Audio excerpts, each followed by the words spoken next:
CommHIT. I am going to move to our next presentation, and it is about cybersecurity, and we're going to make it really fun. I'm going to put this back. So cybersecurity threats, they've really been rising dramatically year after year, particularly in health and government sectors. And no organization, regardless of its size, is immune to these risks. So I'm saying even if you're a tiny organization, you can be hit by a cyber threat. They can be successful with their attack, and you have to do incident response. It's not just these large ones this is happening to. So today, I am privileged to sit down with Kate Whitaker from Cyber Florida to explore valuable free cybersecurity resources that are designed. You can come on up, Kate. We're going to just sit on one of these chairs here. So we are here to explore free cybersecurity resources that are designed to help organizations strengthen their defenses, mitigate risks, and enhance their overall cybersecurity posture. So let me tell you a little bit about Kate. She is an experienced communications professional with 25 plus years in higher education, nonprofits, and government. She excels in conveying complex technical ideas, program development, project management, and media relations. At Cyber Florida, she leads initiatives to promote the center's work and conducts statewide campaigns to enhance cyber awareness and self-defense. And she holds a BA in English and an MBA in management. So we are lucky to have Kate Whitaker with us here today.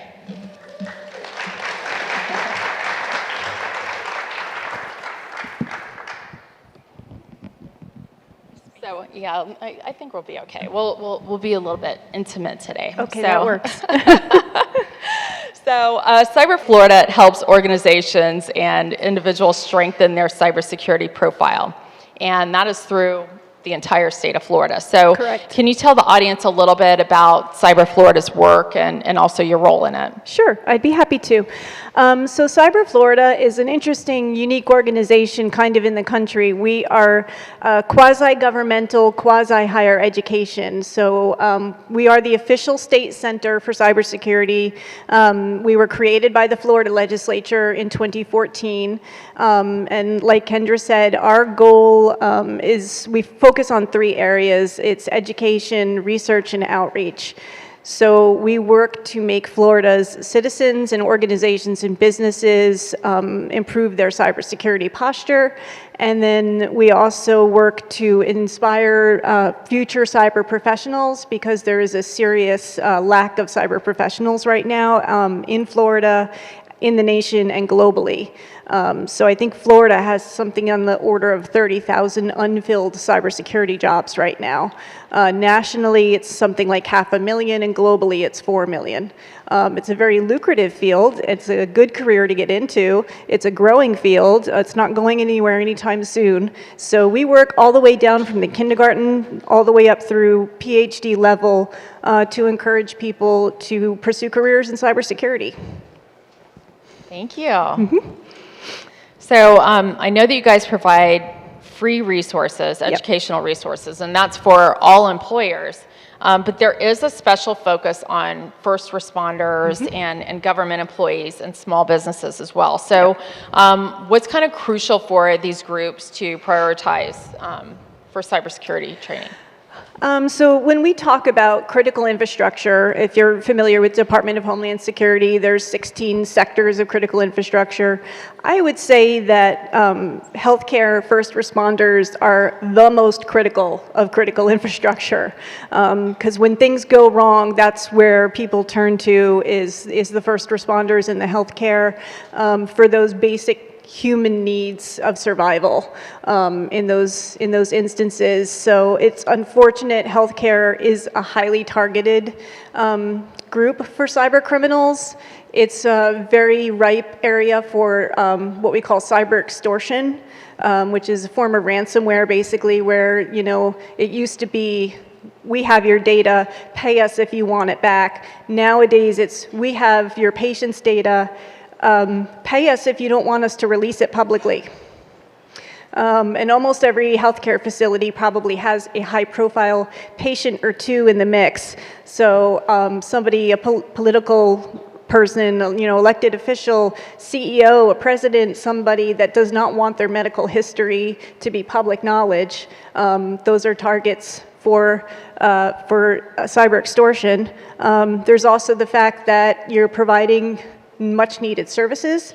So another form of extortion is we've shut you down, pay us if you want to get back up and running again. I think that happened pretty recently to a hospital in Tallahassee that basically stopped being a hospital because of ransomware, kind of shut it down. They could not take in patients anymore. So, that creates a very urgent situation. And then what do?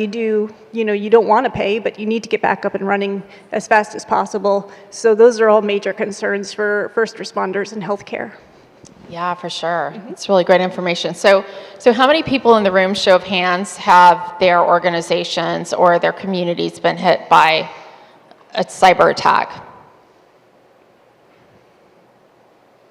I mean, that's a lot. And then how many know an organization or community that's been hit by a cyber attack? Yeah. So with that, it sounds like the room definitely knows about cyber attacks in a direct or, kind of Kevin Bacon, Right. way. 6 degrees. Right. So can you tell us some about your cybersecurity education resources that are available? Yes. And then what's the cost of those? Yes. So pretty much everything we offer is free. The state of Florida, the state legislature has invested in ensuring that Florida is a national leader in cybersecurity, not just in terms of the workforce and industry presence, but in citizens and organizations having the awareness and education to stay safe in cyberspace. So all of our programs right now are no cost to anybody, really. So we have some programs that are specifically for public sector enterprises only. We do have one program that is for public and private. So if you are a private hospital or a private, emergency ambulance service or something like that, our critical infrastructure protection program provides a free risk assessment for organizations. So it's a yes or no, totally online, do it self-paced, you can start, stop, and go back, and you just answer questions, and at the end you get reports that tell you where you're vulnerable, where your strengths are, if you need to hire people, if so, what should they be specializing in, what job titles should you be looking to hire for, things like that. And it does it sort of on a good, better, best. So depending on what your resources will allow, it'll say sort of here's what you urgently need to attend to right away, here's what would be great to do, and then, someday, if you have the resources, go up to that level. It helps a lot with a lot of insurance. Cyber insurance carriers require risk assessment, and this one is totally free. So any organization that's in one of the 16 critical infrastructure sectors, which is a lot, there's 16 sectors and 20 subsectors, and most organizations fall within one of those categories. So and certainly the people in this room apply to that. So that's a free one. I don't want to get too far ahead, but we also have a CyberWorks program, which is dedicated actually to transitioning first responders and veterans. So people who have served and are retiring from service or have a disability, they're unable to serve, and they want to transition into a career in cybersecurity. CyberWorks is totally free. It's about a 20-week program. We have 2 tracks. One is a security analyst, and one is digital forensics. And you graduate, you can sit for your certification exam, and basically once you get that certification, it makes it pretty easy to get a job in cybersecurity, at least entry level, which, don't get me wrong, entry level's $80,000 to $120,000 starting salary, so still a good place to start. So 2 questions for you based on that. So the first is, we have a lot of rural and people in the audience. So can they do this off-site? Yes. Okay. Yeah, CyberWorks is completely not completely online. There's an orientation, but if you're very far away, they'll work with you on that. It's mostly 90% online. They try to make it as convenient as possible. One of our other programs is the First Line initiative. That is free cyber education training for any public sector employee, and it is tailored to your level. So if you know nothing, you start with general awareness. You can move up from there if you want to keep pursuing it. If you're an IT person who wants to become a cyber expert, we have industry certification training programs as part of that. And these programs, $6,000, $7,000 to do on your own, they're free through First Line because of the Florida legislature giving us funding for that. We've trained 13,000 people to date through that program. Still more to go. And it's generally good for the organization. It's good for the individual. Those are almost all online courses. And then do you also pay for the exams? They provide vouchers to sit for the exam as part of the program. Fantastic. And actually, you guys received like $40 million, I saw the other day. So yes, that was speak to that a little bit? That was a very generous gift from a benefactor named Arnie Bellini. He was a tech person who created ConnectWise and sold it and made himself rich. He's a big believer in the American dream. He built it up and sold it and made a lot of money. And now he's reinvesting it. He has a vision to turn Tampa Bay into the new sort of, he calls it Cyber Bay, sort of like Silicon Valley, but in Tampa. And he is committed to that vision. So he did make a very generous gift to USF for the new College of AI, Cyber, and Computing. And we are actually working, Cyber Florida and the new college are working with him now on an event for the fall in Tampa that's going to be called Cyber Bay 2025 as a way to sort of kickstart this initiative to really make Tampa a hub of cybersecurity going forward for the nation. Awesome. So we'll probably see you there for that. Great. So we have a lot of fire rescue and government in the room. So let's say that a handful of these folks at least are ready to sign up right now. So what does that look like for them to sign up? So you go to our website. It's cyberflorida.org/firstline, all one word.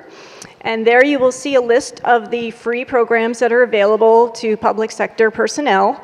They're broken into, the different, depending if you're just a general awareness, if you are a manager and you need to know things about hiring and budget, there's programs specifically for managers and department heads. There's technical programs for IT personnel, like I said, who want to get those certifications. So there's all different kinds of programs to pick from. They're all free. You look for the one that suits where you are in your career, what your needs are for your job role. You click on it and it'll take you to our partner site. So we're working with USF, UWF, and FIU down south. They're the ones who are providing the programs. So click the one you like, it'll take you to their site, and then you can register for the class on their site. Awesome. Now you kind of see why Cyber Florida is one of our favorite partners here, huh?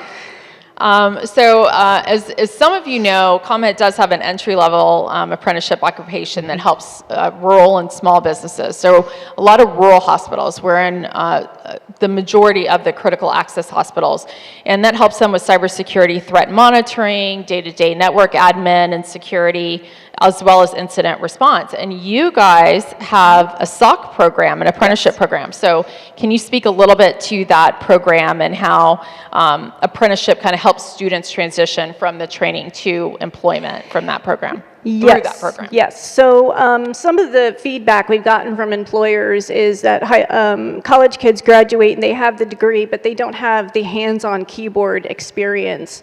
Things like, how to report an anomaly up through your leadership, how to write the report, how to communicate that. They don't teach that in the classroom. So Cyber Florida created a student-led security operations center. It monitors the USF network, and they act as a supplement to the USF IT department, basically, so that they get that practice in network monitoring, finding anomalies, researching them, writing it up, reporting it up. So they kind of supplement the work that the IT department does, and it gives them that hands-on keyboard experience to build their resume. And pretty much every student that goes through it graduates with a job and a good job in their hand. We're looking to expand it. We also do support some public sector partners. So we work with the Hillsborough County Clerk of Courts. If they have an overload of stuff on their network that they need someone to take a look at, it's not urgent, but they need, want someone to investigate, see what that was, they send it over and our students look at it. And we're building more partnerships with public sector agencies to offer them some support. There's going to be some growth with the state level, and the state SOC is going to send their overload work to our student SOC. So we're really hoping to build it out because it really provides that real-world experience that students need to land the job. And that's actually a great way to deal with the workforce shortage for now, too. Especially for under-resourced public sector, like you said, in those rurals, we always joke that, sometimes we go out to a rural area and the cybersecurity guy is also the comptroller and the crosswalk guy. Like, it's one person doing 4 different jobs. So we're hoping that expanding the student SOC can help support places like that don't have the resources to do their own threat monitoring. Fantastic. So how bright do you think Florida's future is in cybersecurity? I think it's pretty bright. I'm proud to say that Cyber Florida is a national model. We do get a lot of calls from other states across the country who want to duplicate what we're doing in their state, asking us how did we get our charter, how did we get our legislation, all that kind of stuff. So that's pretty flattering. With this new partnership that we have with Mr. Bellini, he is really, this is his legacy, and he really wants to see this happen in Tampa particularly. So I think we're sort of on the tipping point of Florida exploding in that sense. Especially with the space sector. Yes. You were searching with that. So It is time for a 15-minute break, everyone. Give it up for Kate Whitaker. Thank you. Our booth is right over there. Yeah. We've got tons of information about our programs if you'd like to see it. For sure. Yeah. Thanks, so then Kendra. let's get back to our last presentation of the morning. It's going to be with FDOE, Health Career Advancement Program, and Career Source Brevard Flagler Volusia. But do definitely head over to the Cyber Florida booth and all these booths everywhere and take a little bit of time to network. We have coffee. We have a little bit of food in the back. Stretch your legs. Thank you so much. Thank you. CommHIT